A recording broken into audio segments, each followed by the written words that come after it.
so excited today to be here with Scott Wilson. Scott's the founder of Digital Influence, a digital marketing company that helps businesses win new business by creating simple, profitable, and fun digital marketing campaigns. He loves helping businesses succeed through marketing strategy, digital marketing, and direct response advertising. His goal is to take something as complicated as digital marketing and advertising and strip it down to its most basic components for easy use by anyone who desires to grow their business. He has spent his career building companies from the ground up with an entrepreneurial spirit, creative thinking, and strong execution skills. His focus on customer-first service has helped him become one of the most sought-after experts in the industry for delivering successful results to clients at all stages of their growth cycle. Scott, I'm so glad you were here. Thanks for being on the show. Oh man, appreciate you having me. It's ever since we first met, we've had some great conversations. So, looking forward to this conversation and adding value to your listeners. I think you've done a great job with your podcast, so I'm a big fan. Well, I'm grateful for that, man. And I have no doubt that you are going to drop all kind of value today. So listeners, get ready, get your pen, get your notepad or your keyboard, because you're going to want to capture this. I want to start, Scott, with your story. I'd love for you to share some of your story with our listeners, particularly around your journey and your development as a leader. How did you get started? Well, the interesting thing there is I never really wanted to be a leader. I went to school, and I didn't go to school in New Zealand, where I'm from. We play cricket. Every time I try and explain that to my American friends, they look at me weirdly. I say it's just like baseball, but I love sport, and I think that's where I first started getting my leadership skills. I was fortunate enough to go to a school that was a public school. But I had a group of friends that we loved cricket, and we became one of the best in the South Island. And traditionally, the private schools would win.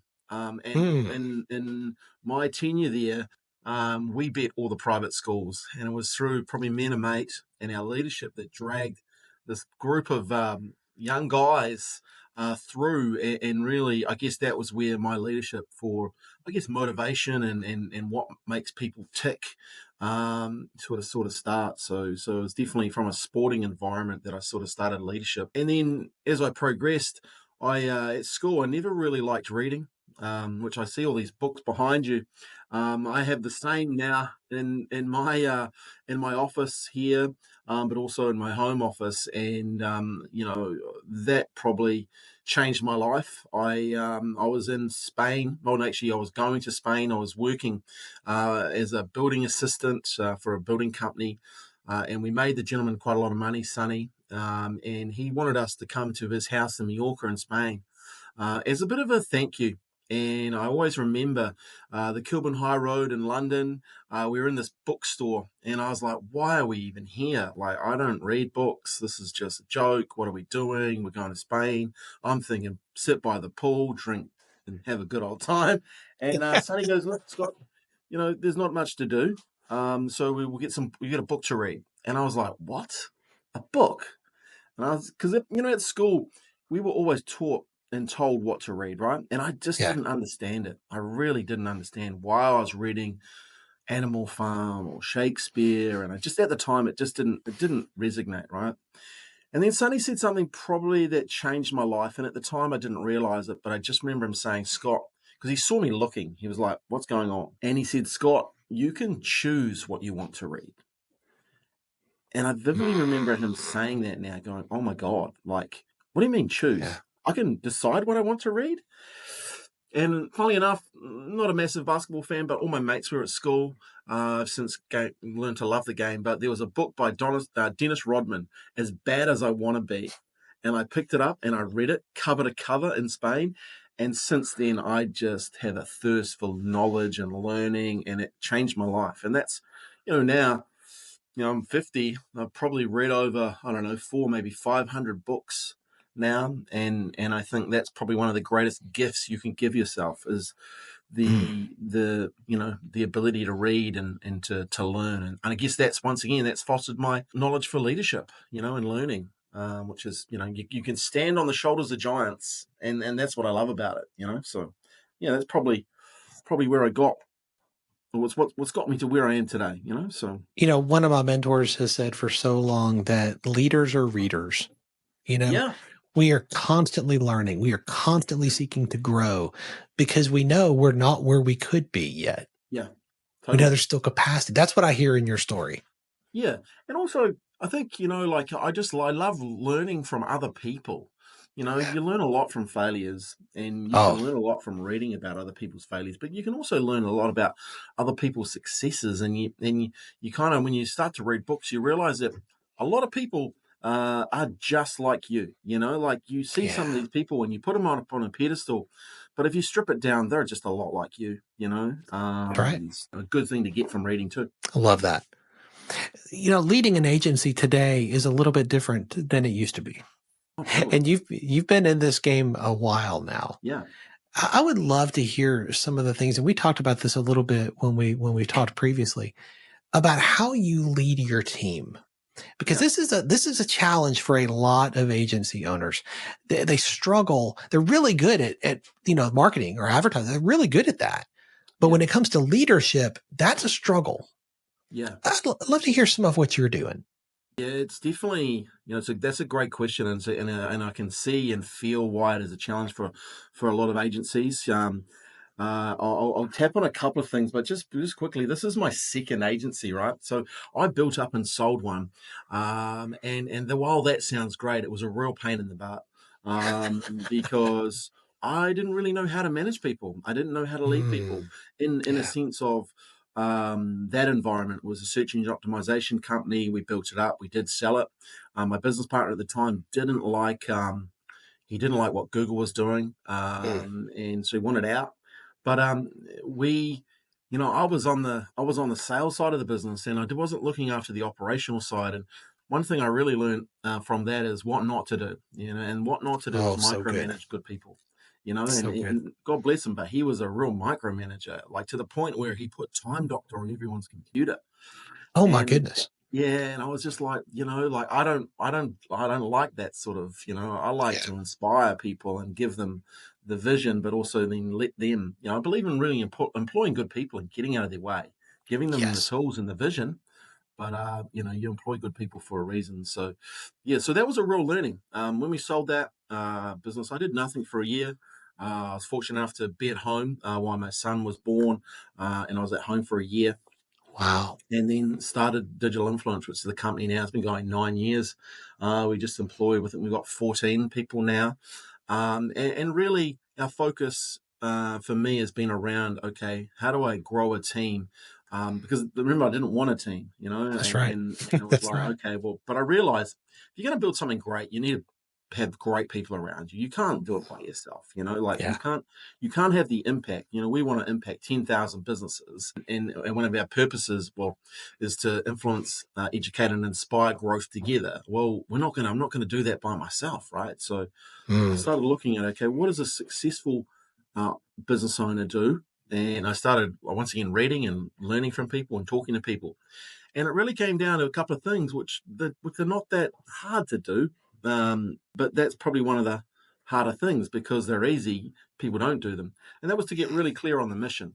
Okay, so we got really clear on our mission and our vision, and then we started to look at our core values. What are our core values? What are our hires and fires? Like if we were talking to people and we'd hire and fire on. So we got core values, and that probably has been the thing that has glued a team together over the good times and the bad times. We do a number of things which I'm happy to talk about on a daily basis to keep those core values alive. And really, that would be the thing that I guess would be, if I had to start again, those are the three things I'd go to straight away. You've got to have a mission. You've got to have something that you can bring other people around. You've got to have a purpose and then have core values. And I've got our core values up here on the wall. We've got them in the office. Nothing to do with honesty, integrity, and all this sort of stuff that I hear other people say, because that should be a given in business. One on the wall Yeah. here is influence through insights. So I challenge my team to share their insights, get on video, and share their insights with the marketplace. Give value in advance of someone ever giving us any money. And you all of a sudden you get these people that are experts at what they do, wanting to share their knowledge with the marketplace. And that's not just about me doing it. It's about them doing it. I think it starts with you. I think you as the leader set the tone, but you're exactly right. When that begins to trickle down into the organization, and it's not just, words of values on the wall, but it's actually what's happening down the hall. Yeah. That's when you know, hey, Totally. Something special is happening here. Yeah. We have a daily stand-up meeting, and on Mondays, it's a whiffle. It's called What I Feel Like Expressing. I love that. Like the whiffle is a chance for, and it's always really interesting when you have a new person start. They kind of like, what are these people talking about? These crazies, But after 2 or 3 months, I know Rachel. She came to me and she said, "I get why you do this now." So what I feel like expressing. So on a Monday morning, we'll go and have a coffee. Everyone meets over at the coffee shop 8:30. Then we come back, and 9:15 was all when we have our daily meetings or a stand-up meeting. What I feel like expressing is anything that you feel like expressing. And the cool part about it is you have the talking stick for whatever you feel like expressing. And, the beautiful thing about this is it allows people to be a little bit vulnerable. But as a leader, you have to be vulnerable first. So sometimes you have to share some stuff that maybe not going great or things that could be going better. And it allows people to see the people who, how real everyone is and how real the world is, right? It's not all like just, hey, it's all rainbows and stuff, right? It's like, it's tough in agency world. So whiffle is a beautiful thing. And part of that whiffle at the end is what we call a burning. So while you're talking, no one can interrupt. But at the end, you have a burning, and your burnings can be, what you thought of what someone else said. And you can challenge, or you can say, hey, I really, thank you for sharing. Like that's a big thing. I didn't know that about you. And, today let's go for a walk or something like that. Like people start to gel together bigger than just, a surface level, which I love that about the whiffle. So that creates some pretty cool conversations over the years. I've had some pretty intense moments, but also some pretty lighthearted moments. People share some cool stuff that they've been doing, and like you learn things about people you didn't know, which is great. And then Tuesday, I love Tuesday. Tuesday is called Choose Your Own Attitude. So everyone stands up and shares the attitude they're going to bring for the day, and that's kind of funny. Some people are really obviously, they just dialed in for the day. They need to get shit done, so that's what they're doing. And other people are, doing other things, but they bring their attitude. And then we share wins. Wins is a really big one for an agency. You've got to share your wins. And I've seen this over the years. Agency life is about having confidence and the ability to take feedback. Probably the hardest thing you can have in an agency is to take feedback, especially if you're creating content and you're helping a business grow. You must get good at handling feedback. So hearing wins, whether it was your win or someone else's win, helps you build confidence. So every day we talk about wins, and that's a good thing. Then we talk about a hurdle or opportunity. So maybe a hurdle that you're experiencing. The good thing about it is we're not looking to solve it in those meetings. We're looking to just raise it. Okay, raise that I need some help. I've got a hurdle here, need some help. This is what we need to focus on. And then opportunities are, hey, what are some of the opportunities that you're seeing? Which is definitely a good thing to talk about. So that part of it happens every week. Every day. The wins and the hurdles, opportunities. Wednesday is intentional Wednesday. Every year we have a word that we work towards. This year is intention and being more intentional. So one of the girls just decided to call it Intentional Wednesday. So where am I looking to win and be intentional? I thought it was quite funny, so we just stuck with it. Thursday is thoughtful and thankful. So you can either bring something that you're thoughtful, which is really cool. From people will share some things that they're learning and knowledge that they're seeing, which is really great. And then Friday is core value in action. So where have you seen someone in the business directly, using one of the core values? So one of our core values is results, not reasons. So this way, I can tell you today, someone will stand up and share where someone is showing results, not reasons. And that's so cool. Like you get to celebrate to some degree your teammates where they've shown kind of leadership in one of our core values. I love the intentionality of that, Scott. The power of each one of those themes for your meetings is so intentional. And what you're doing for each other, I believe, is you are revealing to each other that you are more than just what you do there in the office. You're more than just what you contribute for the business. You're an actual 3D human being. Yeah.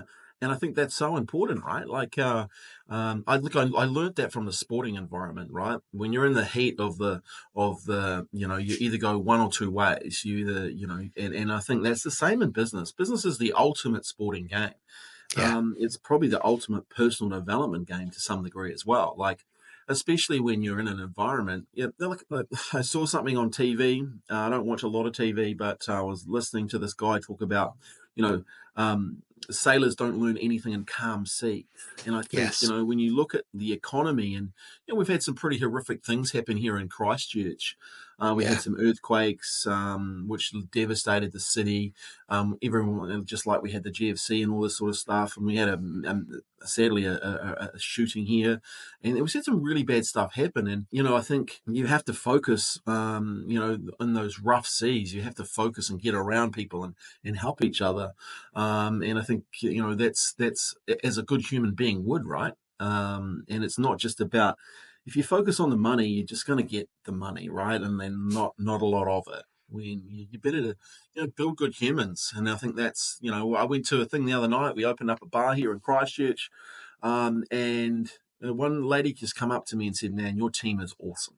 Thank you, thank you, thank you." And I'm like, that to me, that is better than any of the money you're going to make from having that client. Like, to have some, when you're not involved in any of it, as far as opening up this bar and helping them, but they come up to you and say, "Hey, your team is awesome." Like, that's a pretty cool. You're doing some right things, right? That's so true. And that culture, every business, every team has a culture. Yeah. You either have one you created on purpose, or you have one you didn't mean to create, but you have one, right? So true, right? And that's, I guess that's the thing as well, is as the more I started learning about culture and people, and that's the fun part of it. Like, you get to come to work every day. Like, we've got a team of experts here. We get to come to work every day, and it's kind of fun. Like, it's not like, oh, I have to go to work. And I remember working in the corporate world, and culture was lip service. Like, no one really wanted to be there. And I looked around, and I remember looking around going, man, yep, I could have that person's job and be on 250K, but man, they're miserable. And I'm like, today I earn far more than that. But I was just like, wow, why come to work and be so miserable? Yeah, it so just, true. And their environment just didn't excite me, and it didn't excite the people there. But so I think, if you get there's another thing. When you realize how much time you spend with people, it's incredible. Why not spend it with good people and make it fun? People you like. One of our core values is celebrate your victories. Yeah. I created a hashtag called Celebrate Your Victories. And the reason for that is, I'm dead against the tall poppy syndrome we have here in Australia, New Zealand, where if you're doing successful, people just want to cut you down. And I just think, you should celebrate your successes. You should be proud of stuff that you do. And so celebrate your victories, and any chance. Doesn't matter the big or small, celebrate them. So we use that a lot. Celebrate our victories, one of our core values. And that's why we like hearing, I love hearing wins, If we stood up and shared our losses every day, how bad would we be? Well, you get more of what you focus on. Totally. If you focus on what's going wrong, you're going to see more of that. Yeah. If you focus on your wins, you get more. That's a challenge. That is a challenge for some people, and definitely, I know from an agency, I've been there. I've been through the hard times. Look, I've had when the business is running on my credit card, and is just surviving, and I know what that feels like. I know the how you can mess with your head. And so I do feel for agencies that are going through that. I know when you can lose a big client, how that feels, and so I do get it. But if I say to anything to anyone is just keep moving forward, stand on the shoulders of giants, go and get a podcast, listen, learn, and keep moving forward. You only lose if you quit, and I'm a really massive believer in that, right? Tell me about the 90-day sprints that you guys do. Yeah. This is something I love because I love learning, but I love educating. So for me personally, influence through insights is recent as far as it used to be influence through education. I remember I was probably 2006. I was at the World Internet Summit in Australia, and I met a guy called Brett McFall, and he said to me, Scott, if you want to be successful, just give everything you know away for free. And I thought at the time, that's a bit stupid. Like why would you do that? I came from the corporate world, and we gave nothing away for free. Like you if you knew something, you held on to it because that was your strategic advantage. Right. And I thought about this over the years, and I just came to realize he was so right.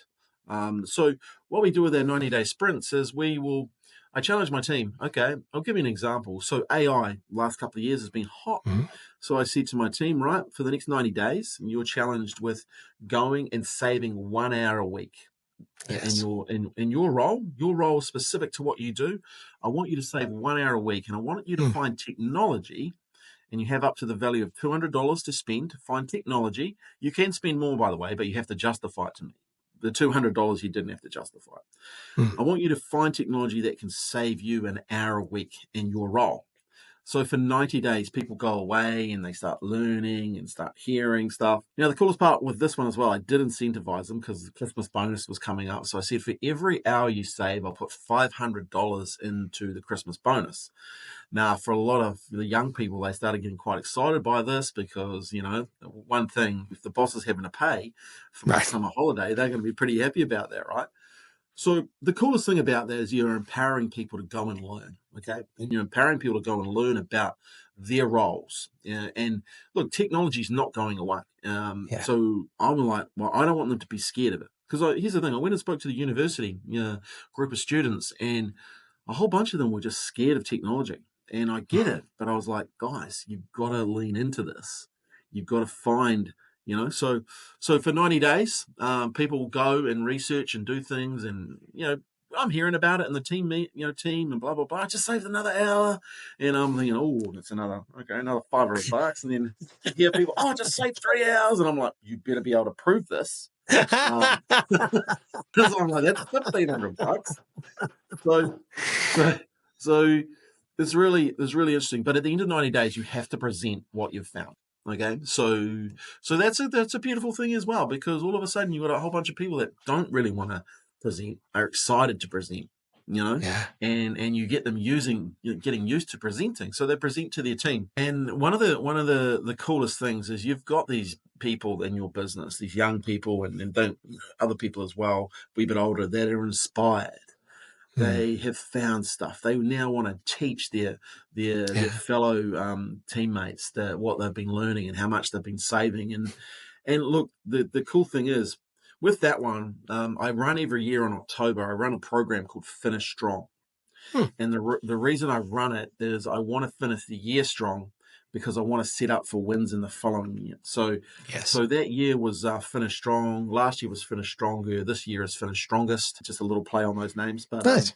So because I know if I can save hours now in October, November, December, well, what's my business going to look like in January, February, March? That's great. So the focus there, and so here's some real cool things. So people start finding software that they can use. I'll give you a good example. Sarah on the team, the content side of the business, they go out, take a lot of photos, photo shoots for companies, come back and then manually look through all the photos. Okay. This was before Finish Stronger, before the 90-day sprint. She's looking around, finds a piece of software, AI-driven software called Aftershoot, which basically does that in 15 seconds. So what used to take 3 hours now takes 15 seconds. Plus, the AI learns. So the AI now knows if this is the folder for this particular client, this is the types of photos we like. So we're not having to go through and sort out all these blurry photos and all this Wow. sort of stuff. The AI is going, yep, these are the better ones. These are the rubbish ones. This is what the client likes. For some of our clients, we don't have, if we're in a bar situation, no photos with if there's no one in the photo, cut it. We don't want to show an empty bar, an empty restaurant. Yeah. You might think, oh yeah, but if I've got 300 photos, I'd rather have the AI do that versus my team do that. So 3 hours, that's just one example, right? What are those 3 hours worth? Well, when you cast that out, like that's a huge amount of dollars, right? Yeah. So that's an example of a 90-day sprint. And look, you don't have to do it around technology. You could just do it around, anything you want. Like the next one we've got going on at the moment is we want to get more Google reviews for our clients, because we know if we get more Google reviews with the AI that's coming with Google and Gemini, that it's going to really position them really well. So we're going out and getting more Google reviews. So that's our focus for the next Finish Stronger, is to help our clients be stronger, which in helps us be stronger, right? So great way to do it. Yeah. So good. Again, the intentionality of this. I think what you have been investing in your team is bearing fruit. You planted these seeds that, you don't want to be the center of the spider web where they have to come to you to ask for permission or what about this, God, or what about that? I'm empowering you with not just responsibility, but also with authority. Yeah. Totally. Help us make it better. Yeah, and the cool part is when you give people this ability, and you give them this opportunity, gets amazing things happen, right? Like one thing is collaboration between the teammates. They end up helping each other. Oh, that's a great idea, but we thought about this, or we could do it this way. All of a sudden you get smart minds starting to come together, and I really believe just employ good people. Like take time, get the best people you can. But then just get out of their way, So one of the key things we do in the first 90 days when you're employed with us is you have to send us an email every day for 90 days. Whoa. And there's a bit of a joke around it because if you've been around a while, this person has to send an email for 90 days, and there's a real strategic part to it. One is, hey, what did you do today? What did you learn today? Were there any problems you had today?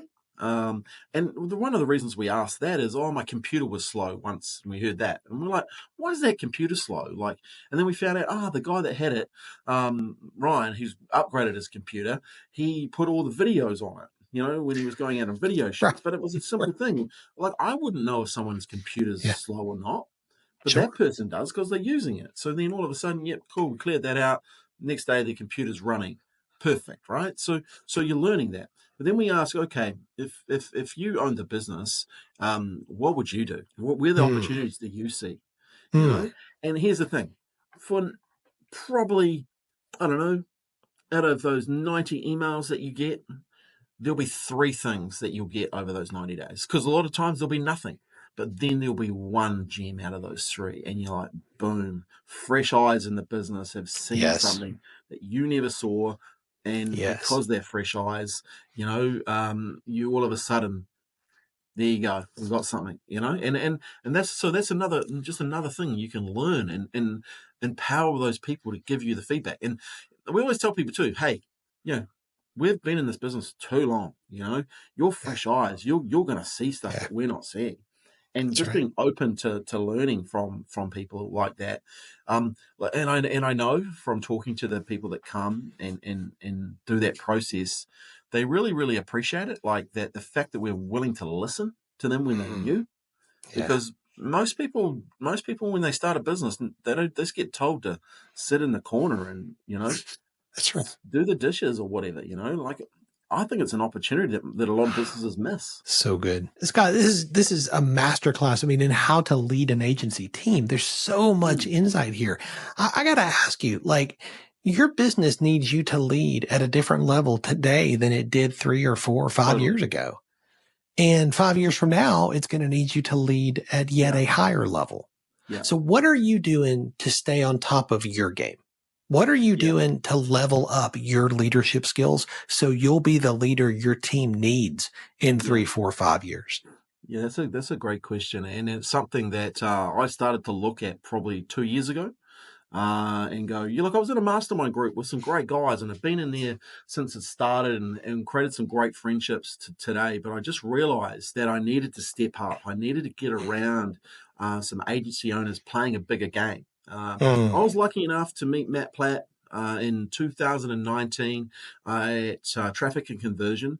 Mm-hmm. I've always been prepared to get on a plane and go and learn from the Americans. I love you guys. Like, you guys are the thought leaders. You push the boundaries when it comes to innovation and technology, and like, I just think that's cool. So I was talking to Matt and I was saying, look, I want to level up, I want to, and I saw what he was doing, and he said, oh, you need to come to a thing called with Josh Nelson, 7-Figure Agency. And I was like, okay, cool. So I got involved, and then I just started to see, okay, there's a bigger game here. There's a much bigger game here. Yes. So probably for the last two years, I'll be flying to the States to come and learn from agency owners from all over America that are playing a much bigger game than me. So I love the fact that I'm going over there and I am just soaking up this, but learning, but also adding value to the community as well. Mm-hmm. So that's one thing is investing in myself. And I think that's really important. If you're at a level, you've got to realize you've got to put yourself in bigger rooms, Yeah. and be prepared to learn and be prepared to go, I don't know this, and I want to learn it, and get around people that are doing some things that you can then implement. And I learned some stuff from you that has really helped me. And if I hadn't been part of 7-Figure Agency, I would have never learnt that, right? And that's the key, is you have the opportunity, once again, stand on the shoulders of giants, that maybe just know that one thing more than you that can help you. So that's the first one, invest in yourself. I think that illustrates the power of choosing the rooms that you're going to be in, Oh, choosing the people that you're going to surround yourself with. yeah, So often it's easy to say, oh, well, one day, or, oh, yeah, well, I'm not in that group. Why not? What stops you? yeah. You get And to choose. And honestly, that to leave the group that I was in, and we had a cup. My name's on that cup a few times because I won the 90-day challenges that we used to have. It was hard to leave that group. I didn't Yeah. want to leave that group, but I knew I had to. It's for the business to go where I want it to go, and to have, Mm. the next part of this is I want to build leaders. Okay, well, Yeah. how do I build leaders? Well, I've got to build myself. I've got to learn what building leaders looks like, and I Yes. wasn't learning that there, where you step into this other world, and you start learning from people that are doing it. They are actually building leaders inside their business, and you can go and ask them. You can sit in the room and say, "Oh, how do you do this?" Or you can watch one of the videos that they put out. So that is a real opportunity. And look, I think a lot of people get scared of taking those opportunities, being in a bigger room. I remember the first time I went to the States, I was like, whoa, okay, this is, this is different. And it's, do I need to do that? Do I really need to go over there and put myself in the uncomfortable situation? One, you've got to spend a ton of money to go there. But then you go there and you realize this is where I belong, you know? Mm. Mm. So good. Scott, is there a book that has made a difference in your journey that you would recommend to the leaders who are listening? Hey, if you haven't read this, this is one that Yeah. really helped me. Yeah. There's a book I read recently. It's called Belonging by Owen Eastwood. I think it's a book that it kind of gives you an overall arching of what's really it means to grow a team and Mm. belong and help people belong. Yeah. And in New Zealand, we have a strong culture, what they call it, a whakapapa, and there's a lot of, I guess, in belonging. There's a lot of stories about how you can bring people together, and bringing people together based on their pasts, and based on past history, and where. And I think if anything, I would read that book. I'd get the audio as well, and just take time to listen and learn to it. And there's some really gold nuggets about how you can bring people together, and that is definitely one book I think is a really good from a leadership perspective. It doesn't have it's not giving you like leadership tools exactly. There's plenty of books that have leadership tools, and this is more about the thinking, the mindset. And I think you need to open yourself up to that thinking, that level as well. So that would probably be my recommendation. And Love that. Then get on podcasts. I'm a massive believer in listening to podcasts around leadership. If you want to learn something, that's the whole cool thing about it. Like I watched a video that you did at Semfrig Agency around one-on-ones and how to communicate and how to do a one-on-one, completely different. Because I came from the corporate world, and you sat in a one-on-one and your boss told you what to do and what you were doing. Right. And it was, if anyone's ever worked in the corporate world, you know what that's like, right? It's like, thought it was a teacher interview or something. But now you taught me, hey, it's team member led. They bring their feedback. They bring what they want to achieve. They bring their obstacles. They bring their hurdles. They bring their wins. And it's a completely different way of doing stuff. That to me is the power of learning and then implementing, which is open to everyone. You get to choose. You get to choose. Scott, this is a conversation I could continue in for a couple more hours. There's just so much that we share as far as our philosophy around leadership and our hunger for learning and to continue to grow and get better. I look forward to seeing what's next for you and what's next for your business as you continue to implement and execute and grow beyond where you are today. I appreciate it. I know people are going to want to stay connected to you and continue to learn more about you and from you and about what you're doing. What is the best way for them to do that? Oh, look, hit me up on LinkedIn. Scott Wilson, 10X on LinkedIn. I love LinkedIn. I think it's a great platform for agency owners to connect with business owners and business people. And, so LinkedIn probably for me is one of my favorite. I've been on, I think 15 years I've been on LinkedIn. Nice. And I just love it as a platform. It really is a professional platform. You can go check out our website as well, getdigitalinfluence.com. We have a lot of really good content on there. Put out a podcast myself as well. But, and we're open to sharing what we're doing. So, they're probably the two best places. But definitely hit me up on LinkedIn and we can have a chat. Yeah, and that's one thing I would say about if you connect with people, make sure you connect with them. Like we met in the States, but we've connected since. We're not having a shallow connection. I really believe there's an opportunity for people. A lot of people look at the width of connection. Oh, it's great to have 5,000 followers. Well, you know what? I'd rather have 5 and have depth in that. Yes, 100%. In those relationships, and I think that's an area where people could really work on. Like it's not about having a width of connection. It's a depth of connection that really counts at the end of the day. Absolutely agree. Can I throw it back to you though?